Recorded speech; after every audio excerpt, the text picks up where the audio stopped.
Hello students, welcome to my channel. So student, जैसा कि आपके बीए के फर्स्ट सेमेस्टर में जो आपका एजुकेशन है तो उसकी यूनिट्स मैंने स्टार्ट कर दी है।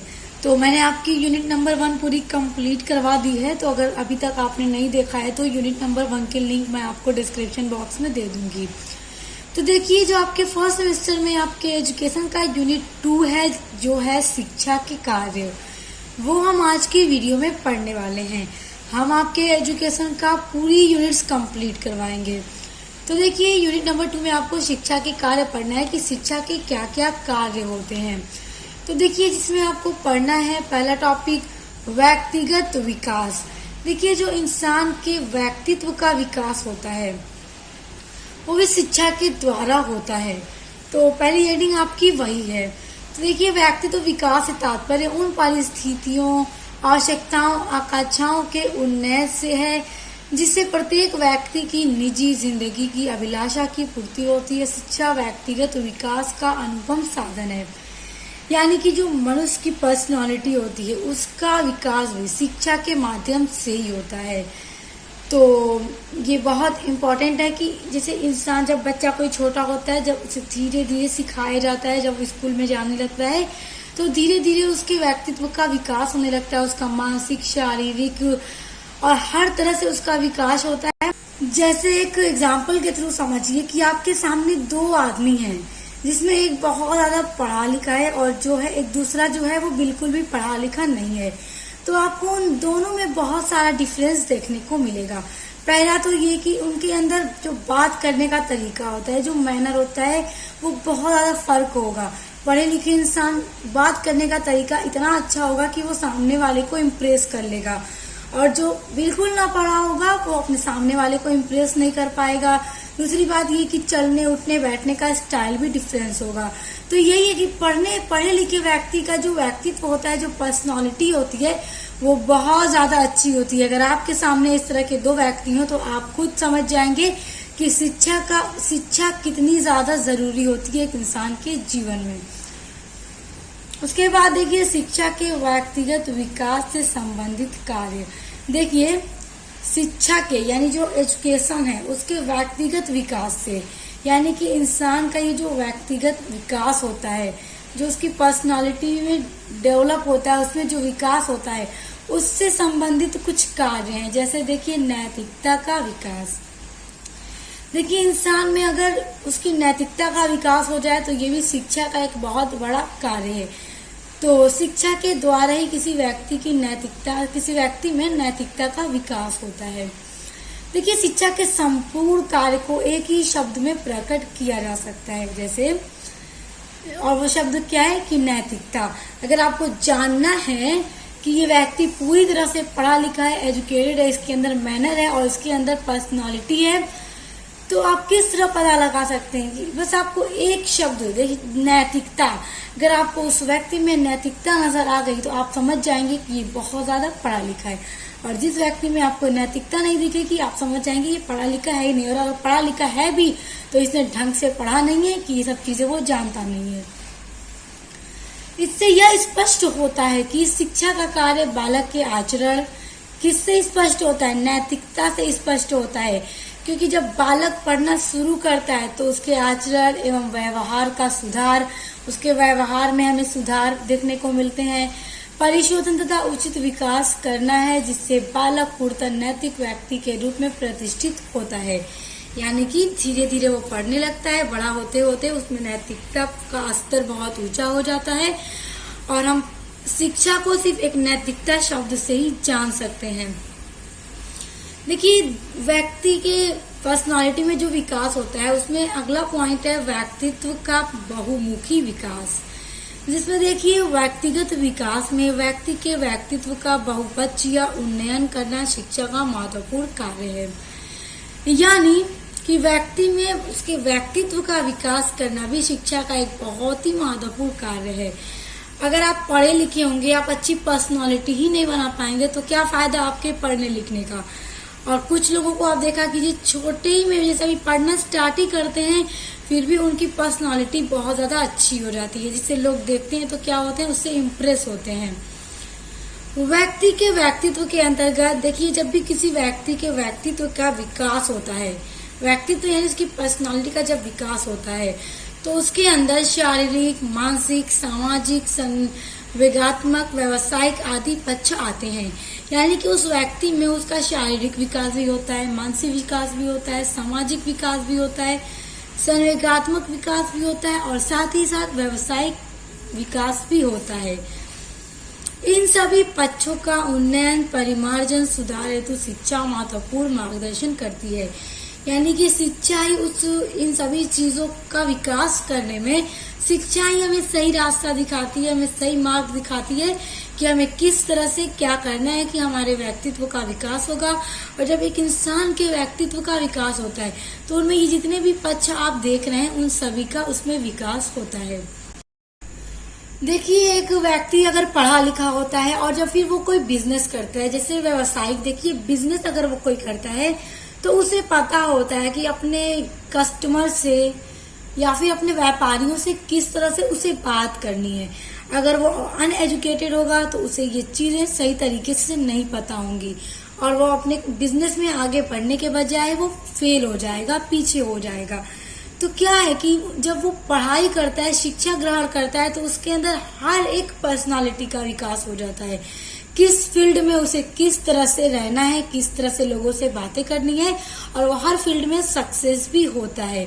तो इस तरह हम देख सकते हैं कि शिक्षा का जो रोल है इंसान की जिंदगी में वो बहुत महत्वपूर्ण है।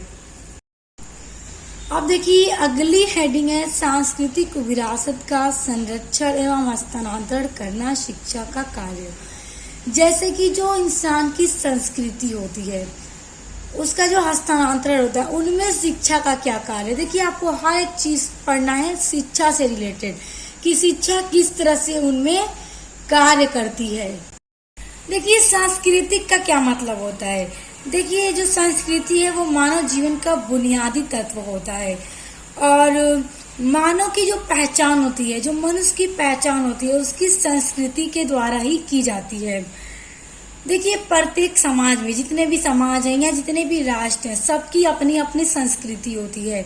संस्कृति का क्या मतलब, वहाँ का जो कल्चर है जिसके अंदर क्या क्या चीजें आती हैं। संस्कृति के अंदर आती हैं किसी भी समाज या राज्य का रहन सहन, खान पान, वेशभूषा, मान्यता, प्रथा, रीति रिवाज, आदर्श, मूल्य, उत्सव, त्योहार, ये सारी चीजें उस समाज की संस्कृति कहलाती हैं। कि मतलब ये हम जानते हैं कि उस समाज की क्या संस्कृति है। जैसे देखिए, जितने भी समाज हैं दुनिया में, हर समाज की जो संस्कृति है, जो कल्चर है, वो एक जैसा नहीं है। भारत के समाज का कुछ और कल्चर है, दूसरे देश को अगर हम देखें तो वहाँ के समाज का कुछ और कल्चर है, कुछ और ही रहन सहन है, खाना पीना, हर एक चीज फर्क होती है। और देखिए, यहाँ पे हमने अभी सिर्फ देश का एग्जाम्पल लिया। अगर हम सिर्फ अपने भारत की बात करें तो अपने भारत में ही देखिए, उत्तर भारत का रहन सहन दूसरा है, खाना पीना दूसरा है। आप साउथ इंडिया चले जाइए, वहां पर आपको सारी चीजें अपने उत्तर से हर चीजें डिफरेंस मिलेंगी। लैंग्वेज से लेकर रहने, खाने पीने, पहनने से हर एक चीज आपको डिफरेंस ही मिलेगी।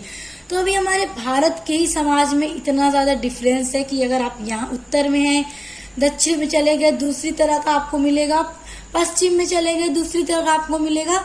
तो फिर देशों में अगर आप अलग अलग जाएं तो आपको अलग अलग तरह की संस्कृति देखने को मिलेगी। तो आप देखिए, इसमें पहला पॉइंट है सांस्कृतिक प्रतिमानों का हस्तांतरण।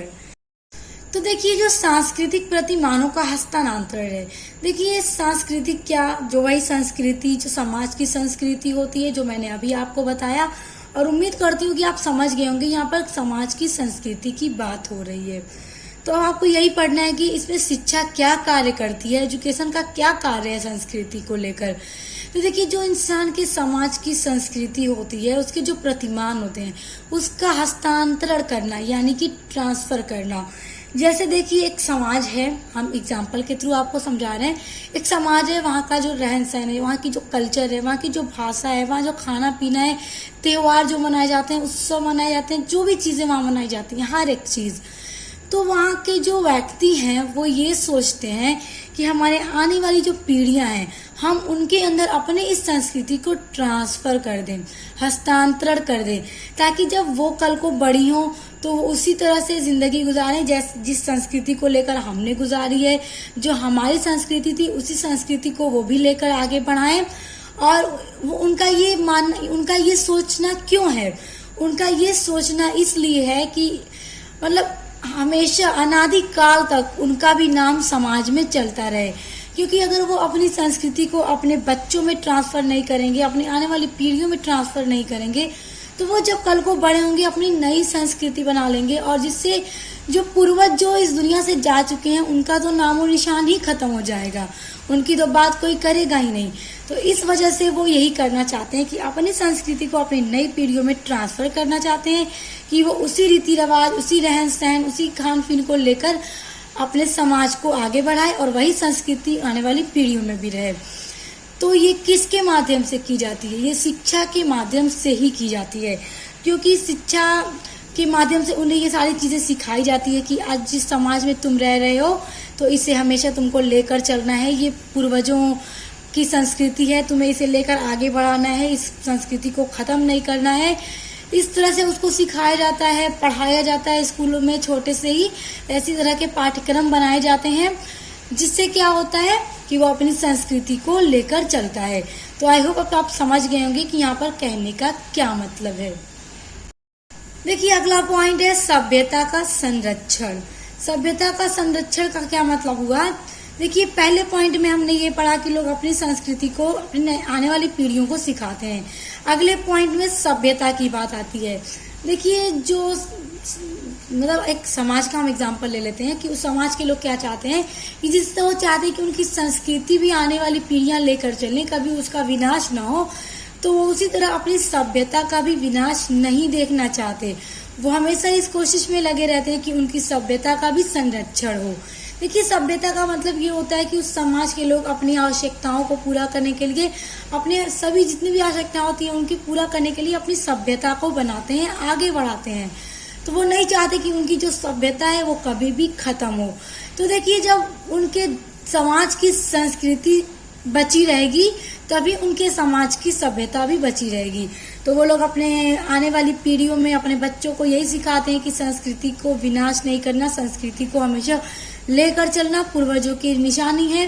तो जब वो बच्चे अपनी संस्कृति की हिफाजत करेंगे, सुरक्षा करेंगे, तो उससे उनकी सभ्यता की भी सुरक्षा होगी। संस्कृति बची रहेगी तो सभ्यता भी बची रहेगी। और ये दोनों चीजों को बचाने के लिए वहाँ के लोग अपने बालकों में, अपने बच्चों को शिक्षा के माध्यम से ये सारी चीजें सिखाते हैं। तो आप देख सकते हैं कि शिक्षा के माध्यम से पहले तो व्यक्तित्व का विकास होता है एक मानव के अंदर, वो अपने नैतिकता का विकास होता है, हर एक चीज का विकास होता है। और दूसरा ये कि शिक्षा के द्वारा ही व्यक्ति अपनी संस्कृति और सभ्यता की भी सुरक्षा कर पाता है। अब देखिए अगला टॉपिक है, बहुत इंपॉर्टेंट टॉपिक है, अक्सर पेपर में दे दिया जाता है कि अवकाश के लिए शिक्षा। देखिए अवकाश का क्या मतलब होता है? छुट्टी लेना। तो अवकाश के लिए शिक्षा, देखिए अवकाश शिक्षा का क्या अर्थ होता है? देखिए जो मानव का जीवन है वो अत्यंत व्यस्तम होता है, यानी कि बहुत ज्यादा बिजी होता है। आज के टाइम में अगर हम देखें तो किसी के पास फालतू का टाइम नहीं होता, वो हर कोई अपने अपने कार्यों में बिजी होता है। उससे अनेक प्रकार की जिम्मेदारियों का निर्वहन करना पड़ता है। देखिए कोई अगर घर की औरत हो या आदमी हो, बच्चे हो, हर कोई अपने में बिजी होते हैं, घर के काम में, ऑफिस के काम में, जिनका अगर घर का बिजनेस है उसमें, बच्चे पढ़ाई लिखाई में, खेलने कूदने में, मतलब हर कोई बिजी है, कुछ न कुछ में, कोई फ्री नहीं होता। लेकिन वो अपने व्यस्तम जीवन में से, यानी अपने बिजी लाइफ में से, किसकी बात हो रही है? मनुष्य की बात हो रही, कि इतना बिजी होता है, उसके ऊपर हमेशा जिम्मेदारियां होती हैं। लेकिन वो अपने इसी बिजी लाइफ में से कुछ समय विविध प्रकार की जिम्मेदारियों के निर्वहन से निकाल ही लेता है और वह अपने को तरोताजा एवं मानसिक उलझनों से मुक्त समझता है। मानव के पास उपलब्ध तनाव मुक्त फुर्सत के इसी समय को अवकाश काल के नाम से संज्ञापित किया जाता है। देखिए बिजी लाइफ है मनुष्य की, चाहे औरत हो चाहे आदमी, कोई भी हो, हर कोई बिजी है। लेकिन उसी में से अपने बिजी लाइफ में इसे थोड़ा सा टाइम जब अपने लिए वो व्यक्ति निकाल लेता है, अपने आप को फ्रेश करने के लिए, क्योंकि अगर आप लगातार कोई भी काम करेंगे तो आप उसमें उब जाएंगे और आपका काम सही के बजाय गलत गलत होने लगेगा। आप उसमें से आधा घंटा या 1 घंटा ही सही अपने आप को निकालेंगे, खुद को फ्री महसूस करेंगे, रिलैक्स महसूस करेंगे, तो अब क्या होगा, आपका माइंड भी फ्रेश होगा, आप मानसिक तनाव से मुक्त भी होंगे। तो जब यही अपने बिजी लाइफ में से जब मनुष्य अपने आप को कुछ ही समय के लिए मुक्त करता है, अपने आप को फ्रेश होने के लिए जो टाइम निकालता है, उसी टाइम को कहा जाता है अवकाश काल। उसी टाइम को अवकाश काल के नाम से जाना जाता है। तो देखिए, अगर आपके पेपर में पूछ दे कि अवकाश काल का क्या अर्थ है या अवकाश काल को परिभाषित कीजिए, तो आपके लिए देखिए आपको किस तरह से उत्तर लिखना होगा कि जो मनुष्य का जीवन है वो अत्यंत बिजी होता है, उसे हर तरह की जिम्मेदारियों का निर्वहन करना पड़ता है, लेकिन वो उसी अपने बिजी लाइफ में से अपने आप को तरोताज़ा होने के लिए, अपने मानसिक तनाव को कम करने के लिए, अपने लिए थोड़ा सा टाइम उसी बिजी लाइफ में से निकालता है। तो उसी टाइम को अवकाश काल कहा जाता है। तो आई होप अवकाश काल क्या है आप समझ गए होंगे। अगला हेडिंग है आपका राष्ट्रीय एकीकरण। बहुत इंपॉर्टेंट हेडिंग है ये, आपकी अक्सर एग्जाम में दे दी जाती है कि राष्ट्रीय एकीकरण क्या है। तो देखिए, राष्ट्र, यहाँ पे राष्ट्र हमारे भारत की बात हो रही है। राष्ट्र कई टुकड़ों में विभाजित है, कहीं जातीय, कहीं क्षेत्रीय, कहीं भाषाई, कहीं परंपरा तथा कहीं धार्मिक विवाद उठ खड़े होते हैं। यानी जो हमारा राष्ट्र है वो कई टुकड़ों में बटा हुआ है, कहीं पर जाति को लेकर, कहीं पर क्षेत्र को लेकर, कहीं पर भाषा को लेकर, कहीं पर परंपरा को लेकर, कहीं पर धर्म को लेकर विवाद खड़े ही हो जाते हैं। तो देखिए, क्योंकि जब बटा हुआ होगा तो किसी न किसी बात को लेकर विवाद खड़ा हो ही जाएगा। इन सभी को एक सूत्र में बांधने, यानी कि जो भी ये विवाद खड़े हो जाते हैं धर्म को लेकर, भाषा को लेकर, परंपरा को लेकर या फिर जाति को लेकर, तो इन सभी को एक सूत्र में यानी एक बंधन में बांधने तथा उनमें राष्ट्रीय भावना भरने एवं भावात्मक एकता उत्पन्न करने की क्रिया राष्ट्रीय एकीकरण की प्रक्रिया कहलाती है। यानी कि ये जो अलग अलग बटे हुए हैं, विभाजित किए हुए हैं, तो इनको आपस में एक करने के लिए, इनमें राष्ट्रीय भावना भरने के लिए कि अपने राष्ट्र के लिए उनमें भावना हो, तो इन सभी के लिए उनमें भावात्मक एकता यानी कि हम एक हैं, इस तरह की भावना उनमें पैदा करने के लिए राष्ट्रीय एकीकरण की प्रक्रिया कहलाती है। क्योंकि जब विवाद खड़े होंगे अलग अलग चीजों को लेकर के, तो जब हम चाहेंगे कि सभी लोग एक हो जाएं, मिलकर रहें, धर्म को लेकर न लड़ें, जाति को लेकर न लड़ें, न कभी विवाद खड़े हों, तो उन्हें मिलाने की प्रक्रिया यानी उनके अंदर इस बात की भावना जगानी है कि चाहे कोई धर्म हो, कोई जाति हो, कोई भाषा हो, सब एक राष्ट्र के अंदर रहते हैं, तो सब एक हैं, सभी में एकता की भावना होनी चाहिए। तो ये जो क्रिया कहलाती है लोगों को एक बंधन में बांधने की, वो राष्ट्रीय एकीकरण की प्रक्रिया कहलाती है। देखिए, राष्ट्रीय एकता की शिक्षा के लिए शिक्षा के उद्देश्यों, पाठ्यक्रमों, विद्यालय का वातावरण, अध्यापक एवं छात्रों की भूमिकाएं महत्वपूर्ण है। देखिए, जब भी राष्ट्रीय एकता में लोगों को बांधना होगा कि लोगों को मिलकर रहें, जब लोग मिलकर रहें, तो इसके लिए क्या आवश्यक है कि शिक्षा के उद्देश्यों में पाठ्यक्रम, विद्यालय जो है, जो स्कूल है, उसका वातावरण अच्छा होना चाहिए, जो अध्यापक हैं और जो टीचर हैं, जो स्टूडेंट हैं, छात्र हैं, ये सभी की जो भूमिकाएं हैं वो बहुत ही ज्यादा इम्पोर्टेंट होती है राष्ट्रीय एकता के लिए। आइए आगे पढ़ते हैं इसको। देखिए, राष्ट्रीय एकता के लिए पाठ्यक्रम यानी कि स्कूलों में इस तरह के पाठ्यक्रम बनाए जाने चाहिए, ऐसे सिलेबस बनाने चाहिए कि लोगों में मतलब एकता की भावना पैदा हो, राष्ट्रीय एकता हो। देखिए, पहला पॉइंट है कि राष्ट्रीय मूल्यों के विकास तथा राष्ट्र प्रेम के लिए राष्ट्र के लिए त्याग करने वाले विभिन्न जाति, धर्म एवं क्षेत्र के लोगों की प्रेरक कहानियां एवं प्रसंग को पाठ्यक्रम में महत्वपूर्ण स्थान देना चाहिए। देखिए, जो पाठ्यक्रम है, जो सिलेबस है, उसमें किन चीजों को महत्वपूर्ण स्थान देना चाहिए कि अपने राष्ट्र प्रेम के लिए, अपने राष्ट्र से प्रेम करने के लिए, अपने राष्ट्र के लिए, अपने राष्ट्र के लिए, अपने देश के लिए त्याग करने वाली जो विभिन्न जाति, धर्म एवं क्षेत्र के लोग, उनकी कहानियां एवं प्रसंगों को पाठ्यक्रम में डालना चाहिए। जिन लोगों ने अपने राष्ट्र के लिए, अपने देश से प्रेम के लिए अपने जाति धर्म इन सब चीजों को त्याग दिया।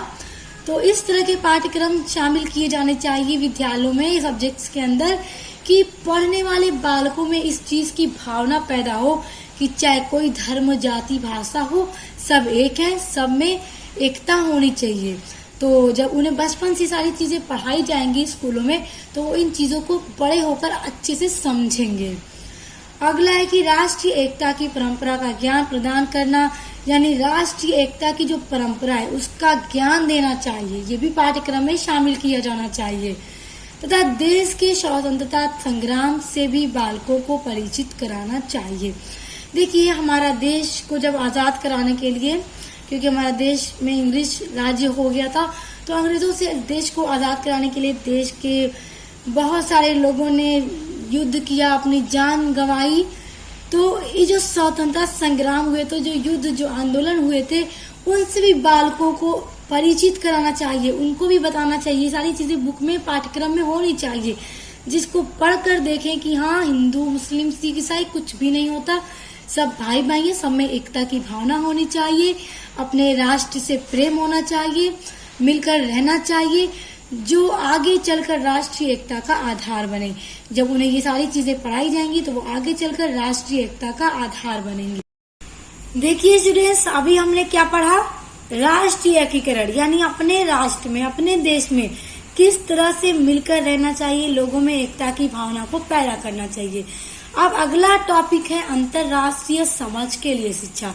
अब देखिए, अंतर्राष्ट्रीय का क्या मतलब, इंटरनेशनल, यानी कि मतलब अपने देश से दूसरे देशों से भी जो संबंध होते हैं उनकी समझ के लिए शिक्षा कैसी दी जानी चाहिए।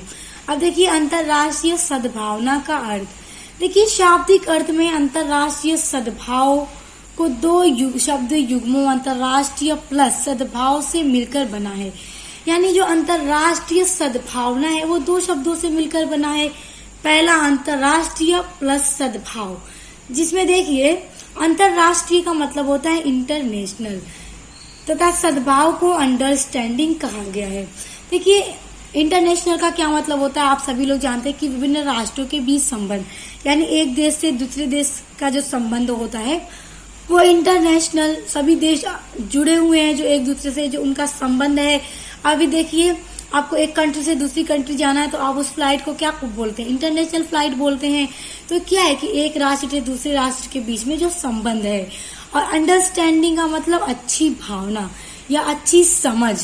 तो अतः स्पष्ट होता है कि शाब्दिक अर्थ में अंतर्राष्ट्रीय सद्भाव विभिन्न राष्ट्रों के बीच अच्छी भावना से युक्त संबंध रखने का मतलब है। यानी अंतर्राष्ट्रीय सद्भावना का ये मतलब है कि अपने राष्ट्र से दूसरे राष्ट्रों से भी अच्छी भावना रखने के बारे में बताया जा रहा है कि अपने राष्ट्र के अलावा दूसरे राष्ट्र के बारे में भी अच्छा सोचना चाहिए, अच्छा संबंध बनाए रखना चाहिए। देखिए, गोल्ड स्मिथ के अनुसार, गोल्ड स्मिथ विद्वान है, इन्होंने एक परिभाषा दी है। अब इनकी परिभाषा को देखिए, जब आपसे एग्जाम में पूछा जाएगा तो आप लिखने के बाद परिभाषा जरूर लिखिएगा। अब देखिए क्या लिखते हैं कि जो अंतर्राष्ट्रीय है, यानी जो इंटरनेशनल है, वो एक भावना है जो व्यक्ति को यह बताती है कि वह केवल अपने राष्ट्र का ही सदस्य नहीं अपितु विश्व का नागरिक भी है। यानी कि जो अंतर्राष्ट्रीय सद्भावना है वो व्यक्ति को ये बताती है कि सिर्फ अपने राष्ट्र का ही सदस्य या नागरिक नहीं है, बल्कि वो पूरे विश्व का भी नागरिक है। तो जब अच्छी अंडरस्टैंडिंग होगी अंतर्राष्ट्रीय यानी दूसरे राष्ट्रों से, तभी ये भावना लोगों में पैदा होगी। तो ये भी शिक्षा के माध्यम से सिखाया जाता है। तो आप देख सकते हैं, शिक्षा के माध्यम से हर एक चीज, पर्सनालिटी के बारे में, संस्कृति सभ्यता को लेकर के, राष्ट्रीय एकीकरण को लेकर या फिर अंतर्राष्ट्रीय सद्भावना को लेकर के हर एक चीज के बारे में शिक्षा हमें बताती है।